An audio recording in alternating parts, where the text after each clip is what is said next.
Oke, assalamualaikum warahmatullahi wabarakatuh. Selamat sore teman-teman semuanya. Sore. Masih semangat hari ini? Masih. Oke, sebelum memulai perjalanan kali ini, saya ingin membukanya dengan secari pantun ya teman-teman ya. Agar bisa semangat. Nanti kalau saya bilang pantunnya harus semuanya ngomong cakep. Kalau enggak, saya enggak mau. Oke? Oke. Ke Jogja beli batik. Pulang-pulang membawa batik. Selamat sore ibu-ibu yang cantik dan teman-temanku yang cantik. Apakah semuanya kabarnya baik? Oke, satu lagi secari pantunnya. Jalan-jalan ke sawah. Pulang-pulang membawa plakat. Selamat sore bapak-bapak yang gagah. Apakah sore ini masih semangat? Oke teman-teman semuanya, terlebih dahulu saya dan teman-teman saya ingin memperkenalkan diri. Pepatah mengatakan tak kenal maka tak sayang. Setelah disayang jangan dibuang. Perkenalkan, nama saya Anissa Nur Andini dan di samping saya ada Rasti Eli Rosalina. Salam kenal teman-teman semuanya. Dan terakhir ada Kak Alivia Cahyani. Salam kenal semuanya. Oke Bapak Ibu dan teman-teman sekalian, kali ini kita sudah berada di destinasi terakhir ya. Jadi hari ini kita harus semangat karena ini destinasi terakhir, jadi kita harus maksimal, oke? Sebelum memulai perjalanan hari ini, saya ingin mengingatkan kepada teman-teman semuanya bahwa selalu menjaga barang bawaan Anda, selalu patuh kepada peraturan, selalu tertib, dan juga yang paling penting selalu jaga kebersihan ya teman-teman. Jangan sampai membuang sampah sembarangan, karena Indonesia bersih dimulai dari kita terlebih dahulu. Oke teman-teman, sekarang kita sudah ada di titik 0 km Yogyakarta. Ada yang tahu ceritanya titik 0 km Yogyakarta di sini? Oke, titik 0 km Yogyakarta adalah sebuah orientasi, pusat orientasi dan juga jantung kota Yogyakarta. Tepat di 4 pertemuan jalan utama, yaitu Jalan Malioboro, Jalan Pangurahan, Jalan Panembahan Senopati dan juga Jalan Ki Haji Ahmad Dahlan. Tepat di depan Benteng Vanderburg dan juga Gedung Agung atau yang sekarang disebut dengan Istana Kemerdekaan, Istana Kepresidenan Yogyakarta. Asal usul dan sejarah dari titik 0 km ini ceritanya cukup panjang ya teman-teman. Ini berkaitan erat dengan pembangunan atau berdirinya Keraton Yogyakarta Hadiningrat.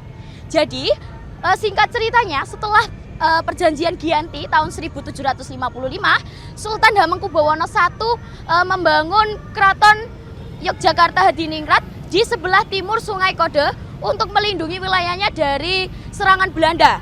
Dan Belanda sendiri membangun Benteng Vanderburg untuk basis pertahanan dan juga pengawasan di sisi utara Keraton Ngayogyakarta Hadiningrat.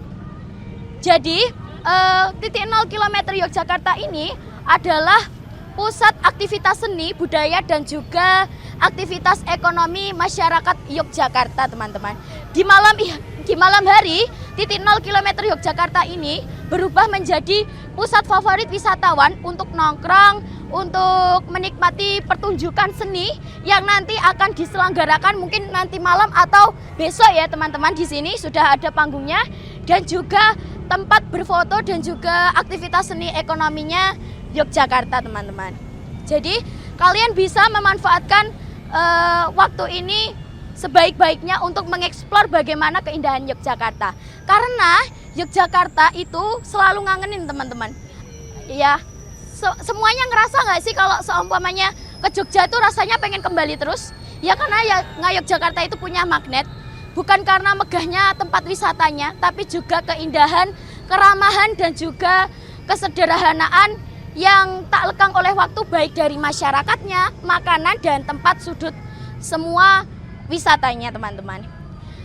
Untuk lebih lanjutnya mengenai Malioboro dan Teras 1 nanti akan diteruskan dengan rekan-rekan saya yang akan memandu dan menjelaskan bagaimana sejarah dari Malioboro dan Teras 1. Terima kasih teman-teman.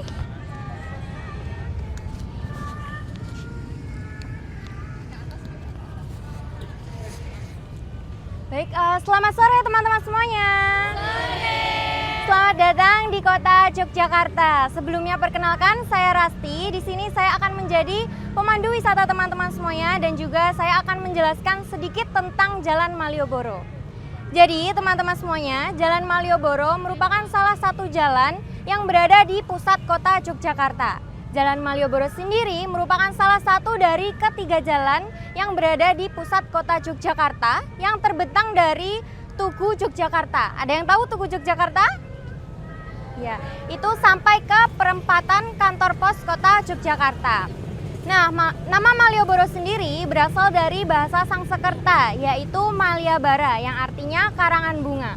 Ada yang tahu kenapa kok disebut karangan bunga? Jadi teman-teman semuanya, Jalan Malioboro dulunya itu digunakan sebagai jalan raya prosesi penyambutan tamu-tamu penting seperti gubernur, jenderal, dan juga penjabat-penjabat tinggi Eropa. Nah, Jalan Malioboro lalu pemerintah kolonial Belanda membangun Malioboro menjadi pusat perekonomian dan juga pemerintahan pada awal abad ke-19. Ketika itu, kolonial Belanda pun membangun benteng Vredenburg pada tahun 1790 di selatannya Jalan Malioboro. Lalu Jalan Malioboro, sebentar, Malioboro.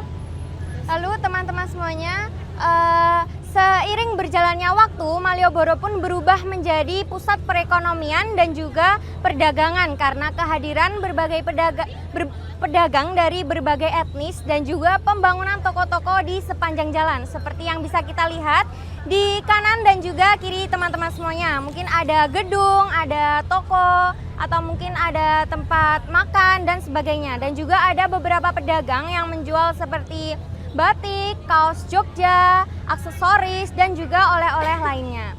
Nanti teman-teman semuanya bisa berbelanja di Teras 1, tempat pembelanjaan yang bisa teman-teman membeli oleh-oleh untuk keluarga di rumah. Dan di sana akan dijelaskan oleh rekan saya, yaitu Kak Alivia.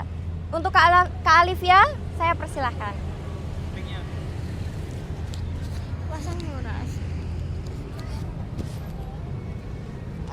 Sebelumnya, selamat sore Bapak, Ibu, dan teman-teman semuanya. Bagaimana hari ini? Seru nggak? Seru. Masih ada sisa-sisa semangat apa enggak nih? Masih. Alhamdulillah. Sekali lagi, Sugeng Rawuh di kota Yogyakarta ya teman-teman dan Bapak, Ibu sekalian. Sebelumnya di awal tadi saya sudah memperkenalkan diri, tapi agar teman-teman makin ingat dengan saya, di sini saya akan memperkenalkan diri sekali lagi. Baik, perkenalkan nama saya Alivia Cahyani. Biar lebih akrab, teman-teman semuanya bisa memanggil saya Mbak Alif. Nah, di sini saya sebagai tour guide yang akan menemani Bapak, Ibu, dan teman-teman di sore hari ini. Nah, di sini saya akan menjelaskan seputar tentang Teras 1 Malioboro. Sebenarnya di Malioboro ini ada 3 teras teman-teman. Yang pertama Teras 1 yang akan kita kunjungi hari ini. Dan yang kedua ada Teras Malioboro Ketandan yang berlokasi di Kampung Ketandan. Dan yang ketiga ada Teras Malioboro Beskalan. Tapi karena hari ini kita cuma berkunjung ke Teras Malioboro 1, jadi saya akan menjelaskan seputar Teras Malioboro 1 saja ya teman-teman. Nah, jadi Teras 1 Malioboro ini merupakan pusat perbelanjaan modern yang di dalamnya terdapat ratusan pedagang kaki lima. Nah, untuk lokasinya sendiri berada di sisi barat Pasar Beringharjo. Teras 1 Malioboro ini dibuka pada tahun 2022. Untuk tujuannya sendiri yaitu merelokasi pedagang-pedagang kaki lima supaya mereka mendapatkan tempat yang lebih layak dan nyaman untuk berdagang. Nah, untuk produk-produk di sini kira-kira ada apa aja ya? Nah, untuk produk-produk di Teras 1 Malioboro itu ada banyak, mulai dari batik, wayang, sampai oleh-oleh. Nah, terus untuk kulinernya gimana nih Mbak Alif? Nah, teman-teman jangan khawatir. Untuk kuliner di area Teras 1 Malioboro ini menyediakan berbagai banyak sekali menu yang mungkin bisa dicoba oleh teman-teman.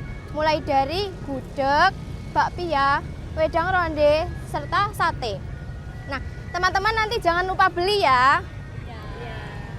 Selain itu, di Teras 1 Malioboro juga sudah terdapat toilet. Jadi teman-teman jika ada yang ingin ke toilet bisa ke toilet. Dan di situ juga untuk teman-teman muslim di Teras 1 Malioboro ini juga terdapat fasilitas tempat sholat. Jadi nggak ada alasan buat teman-teman nanti telat ibadah karena nggak ada tempat ya. Nah, di dalam gedung Teras 1 Malioboro ini juga terdapat ekskalator dan lift. Jadi teman-teman nanti nggak perlu capek-capek naik turun tangga ya. Nah, Teras 1 Malioboro ini saya rekomen banget teman-teman untuk dikunjungi. Karena apa? Karena kualitas produk yang ada di dalamnya itu sudah top banget. Gimana enggak? Soalnya pasarannya itu udah sampai internasional. Dan juga desain dari tempat Teras 1 Malioboro ini juga sudah didesain dengan nyaman, bersih, dan juga kalau katanya anak Gen Z zaman sekarang itu estetik. Selain itu nggak kerasa ya waktunya berjalan begitu cepat. Nah, katanya setiap pertemuan pasti ada perpisahan ya teman-teman. Setiap orang pasti ada masanya. Jadi dari itu demikian yang dapat saya dan tim saya sampaikan. Apabila ada salah kata maupun perbuatan, kami mohon maaf yang sebesar-besarnya. Dan setelah ini kita akan berpisah. Jangan rindu karena kata Dilan, rindu itu berat. Ya. Dan wa akhiran, sekian, terima kasih. Wassalamualaikum warahmatullahi wabarakatuh. See you.